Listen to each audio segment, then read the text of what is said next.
we have with us IFA President Clayson. His first Congress, the Seoul Congress, and a spectacularly successful one, as all IFA Congresses have been over the last 5 years that we've covered. Copenhagen, then it was, Mumbai, Basel, Madrid, Rio. Murray, it should really warm your heart that your first Congress has gone off as per plan. No, well, I'm delighted too, Aaron, and tremendous thanks to you to our Korean hosts. David Lee and his committee have done an absolutely fantastic job, and we've enjoyed not just their hospitality and kindness, but I think a super program and amazing social and cultural program. Not quite finished yet. Absolutely, but the first 2 or 3 days of technical sessions have been great. We'll discuss, the key elements or the key highlights of the Seoul technical deliberations in a few minutes. But first, Murray, you talked, about the diversity at IFA, and what a coincidence that when we put out our opening lines in the coverage that went out on Sunday, and we said that IFA, the host nations, be it Mumbai, be it Rio, and now Seoul, I think reveal the cultural diversity at IFA itself. It's gradually becoming more and more diverse. Absolutely, and I think IFA really deserves recognition for what it is as a global organisation now. So, as I said on Sunday, we started in 1938, firmly based in Europe. Until fairly recently, we had a tradition of alternating our annual congresses between Europe and then the rest of the world. We have recently formally abandoned that policy. It just seems the wrong thing to do now. The centre of gravity is not the Netherlands anymore. And we need to be going to the world's major capitals, particularly the big financial centres, and recognising, of course, and this will take some years, but recognising the importance of the developing country members. So currently 70, I hope by the end of this week, 72 national branches. Great project to develop IFA in Africa getting underway, and I think it's a very exciting time. Let me just mention one other thing on the diversity front.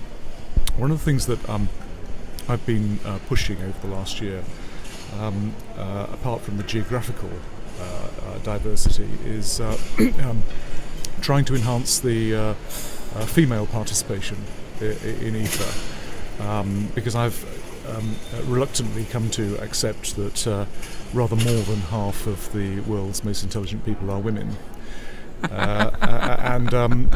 So there's a very delicate path to tread here, because of course we don't want any sort of discrimination, including positive discrimination. On the other hand, what we do really want is the absolute tip-top best people. And I think, I'm allowed to say this, there has been a bit of over-representation traditionally in IFA of old white guys. So we're going to do a little bit, baby steps, just to redress that balance, making sure we have the best participants in our panels, but ensuring that the list of candidates includes the ladies from across the world.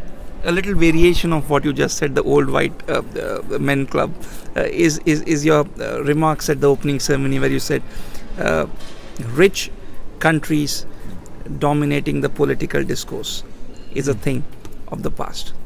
I think that was a very, very important statement. Well, yes, for me, the most extraordinary thing about the BEPS project has been the creation of the so-called inclusive framework. So I probably got the number wrong now because it changes, but 119 countries is a truly extraordinary achievement, and we're seeing some of the other supranational bodies, the UN, working with IMF and World Bank, just beginning to flex their muscles a little bit more, drawing OECD into that debate as well. But perhaps we mustn't underestimate the contribution of OECD itself here. So this is the OECD G20 BEPS project, but which has now gone global with the inclusive frameworks. I think this is a terrifically valuable OECD thing. is at the fulcrum, it's at the heart of it. Yeah, yes, absolutely, but I think with appropriate deference to all other participants. Yeah. Did you think 5 years back, Murray, when we first discussed BEPS at the Copenhagen Congress, that's the year when we first interviewed Pascal, heard from him at Copenhagen, make a case for BEPS. He said we are going to try to deliver it. I think even the biggest critics would grudgingly accept that the OECD has come a long way in the last 5 years. The BEPS project has come a long way in the last 5 years. Well, yes. You called it absolutely. an extraordinary what they've achieved. Yes. You said MLI is highly impressive. The inclusive framework is something the OECD should pat its back on. So you had glowing words of praise in the opening ceremony. Yes, I think it's exceeded all expectations. So yours included, mine included, maybe even Pascal's.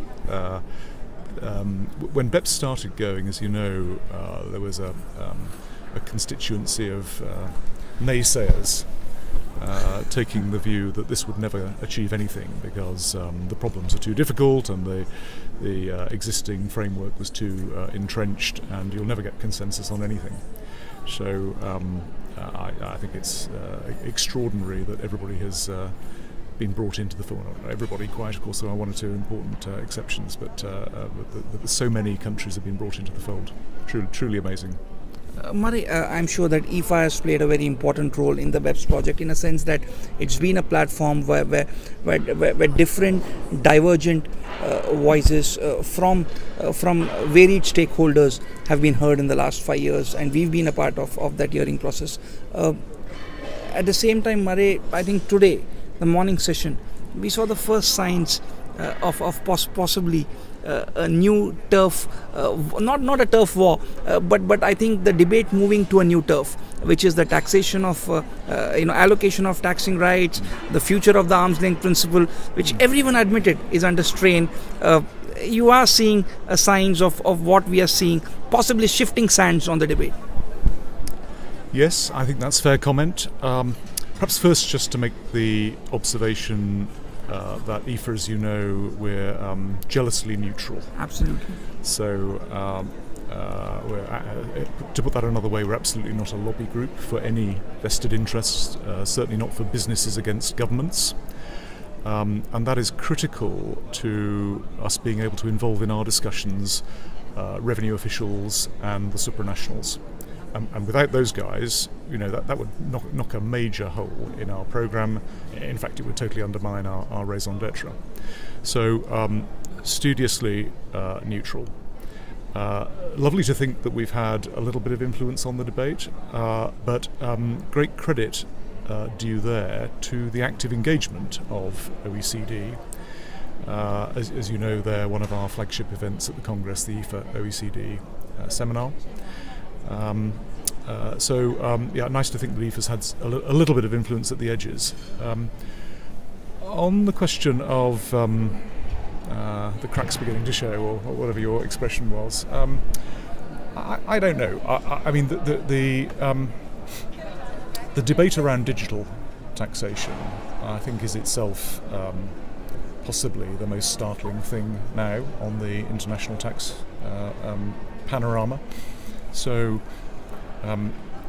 many people have started off with an instinctive recoil from notions such as turnover taxes. And you'll know now that the EU is promoting a digital services tax, turnover-based tax. I think it's important, though, also to see it in what I might call the democratic context. So whatever one's personal opinions might be, for or against, what has been clearly the case over the last, at least 5 years, pre-BEPS, maybe it's even an initiator of BEPS, has been the political and media and public cries for something to be done. Sometimes falling into the potentially either dangerous or ill-defined area of what is fair taxation, paying your fair share. But nonetheless, there's a that itself movement. Sounds like another euphemism. Well, I think it's just inherently uncertain, isn't it? I think for many people are in favour of others paying more tax. Let's put it that way, because that will be fairer. Notwithstanding all of that, I think there is space for seeing it in a sort of democratic rule of law context. So, if it is correct that public opinion requires something to be done, the politicians then make a point of standing up and saying something has to be done, and eventually something will happen. Is it public opinion driving it, or is it revenue concerns that everyone wants revenues? These are tough economic times worldwide. I mean, may not be as bad as 2008 when the first when probably BEPS was first conceived in the minds in the aftermath of the Lehman crisis exactly 10 years ago. September 4th, I think it was just about 10 years ago when the Lehman crisis happened. And a decade later, it still seems not only public opinion but also the truth which is staring at your face in the form of your treasury. Yeah, no, you're completely right, of course. Mind you, perhaps it's just an obvious statement that all governments are hungry for revenue, because the more revenue they have, the more they can do and the more popular they will be. But I mean, there are very genuine financial demands on the systems, aren't there? I mean, I look at my own country's expanding and aging population, and we read every day in the newspapers about the strains on the health service, NHS, and the pension, the costs of care for the elderly, and with a bit of luck, one day we'll all be elderly and looking for some care. So it's important. Revenue raising, of course, is crucial, but I think also the particular cries for something to be done about the digital economy. It is politically driven. That's certainly an element, and finance is part of that. But there's also one might say an attempt to take for national governments to try to take a greater slice of the total tax pie. While the IFA congresses are popular, and there are many people who've been coming here for the last 20, 30, 2-3 decades. Someone said I've been here 20 years in a row. That's how popular it is. It won't be any less popular in the future as well, not just because the venues happen to be London next year and Mexico the year after, and then Berlin and Cape Town and Singapore, Australia and so on. But the fact that Pascal today said the next few years, just fasten your seatbelts. It's going to be a fascinating debate on every score when it comes to the international tax landscape. And it was a startling admission when he said, one day I wake up optimistic, one day I wake up pessimistic. Which side of the bed you wake up on? Well, the right-hand side, actually. No, I don't have an alarm clock. I don't need anything to wake me up in the morning. And everybody has better and not quite so better days. But I think in the international tax world, there's never a dull day. And you can just read your newspapers. I mean, it's on the front page.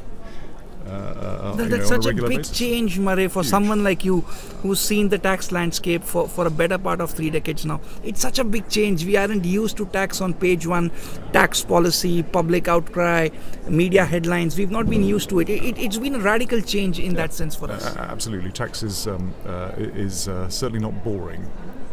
Not any longer. Well, of course, as a tax person, I would say it was never boring. But no, it's... there is news all the time, and the sheer volume of new law or proposed law or soft law. You see these supranational influences. The whole range of OECD work, of course, and what the UN is doing, but in Europe, moves by the European Union. And trying to create consensus there as well, which is a challenge for the Commission across. Is there anything, this whole, different organizations working, trying to create a consensus, different countries having different concerns. Anything in the current BEPS landscape or in the implementation phase that gives you a pause for concern or anxiety? Anything that you feel we should be a little more cautious about? Well, perhaps I'm sounding like a cracked record, but I have to come back to digital again. So you see, even within the EU, great momentum from some countries and enthusiasm for digital services tax. Strident opposition from some of the other countries. Absolutely. So what will the Commission do? Maybe downgrade the proposed directive to a recommendation is one idea. Can the OECD move quickly enough? 2020, maybe 2019, if they put their foot on the accelerator, to create a consensus view. And I think there's, there's a traditional instinct to say let's not do turnover tax. Let's try and work out a way of reallocating profit, virtual PE, digital, significant digital presence, whatever that notion might be. But I would just make one comment, which was I found very interesting. I was talking to an IFA friend here from one of the Scandinavian countries last night, who is now working for industry. Global business. I think he said his group operates in 40 countries, and he's looking at the digital turnover tax and saying, frankly, I'd rather have it and just pay the price on the turnover, 3%, whatever, then all the uncertainty, rather than having 40 PEs. And 40 disputes. 40 squared disputes, profit allocation, APAs, endless disputes with everybody trying to grab parts of the cake. And 3%, straightforward, pay it on turnover. And that for me was a very interesting, illuminating view on business. Murray, before we let you go, the next Congress, London, we all are looking forward to it. It's going to be my first trip to London as well.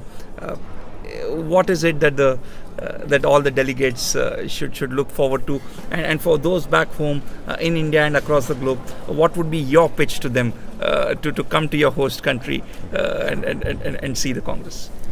Okay, well, of course, it's going to be a mix of things. There's a great deal of work being put into the scientific programme, of course. You'll find London's place and the City of London's place as a global financial capital reflected in some of the themes on the programme. So we hope very much that the Congress will be one with a heavy financial services, business, corporate influence. But things for other people as well. And I have to mention, just because it's great fun, but also fascinating, the seminar we'll be having on the taxation of space. So, who owns the moon and is your geostationary satellite a PE? These sorts of issues. And then, of course, the cultural and social programme is going to be great. We have St Paul's Cathedral, amazing concert, National Gallery. And you're going to arrange a visit for all of us to Buckingham Palace, sure? Yes. I'm not sure. Not sure I can secure Her Majesty as the keynote speaker for the opening ceremony, but we'll that'll be a coup. We'll try and find somebody good for you. Thanks so much, Murray. We all are looking forward to the London Congress, and once again, congratulations on a very successful Seoul Congress, Murray. All the best.